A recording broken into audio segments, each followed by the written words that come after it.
పూంచ్ సెక్టార్లో రోజంతా high tension కొనసాగింది. పాక్ మోటార్ దాడుల్లో 15కు పెరిగింది మృతుల సంఖ్య. చనిపోయిన వారిలో 3 చిన్నారులు సైతం ఉన్నారు. గాయపడిన 50 మందికి ఆసుపత్రుల్లో చికిత్స అందిస్తున్నారు. సరిహద్దు గ్రామాలపై ఫ్రస్ట్రేషన్ తోటి పాక్ ఈ స్మాల్ ఆర్మ్స్ ఫైరింగ్కి తెగపడుతోంది.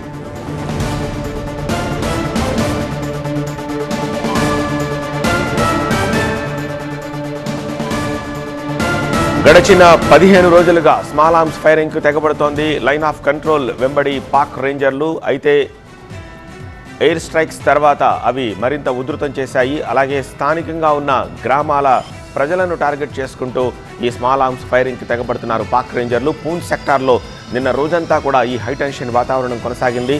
పాక్ మోటార్ దాడుల్లో మృతుల సంఖ్య 15కు పెరిగింది. చనిపోయిన వారిలో 3 చిన్నారులు సైతం ఉన్నారు. గాయపడ్డ 50 మందికి ఆసుపత్రుల్లో చికిత్స అందిస్తున్నారు. సరిహద్దు గ్రామాలపై ఫ్రస్ట్రేషన్ తోటి పాక్ ఈ దాడులకు తెగబడుతోంది.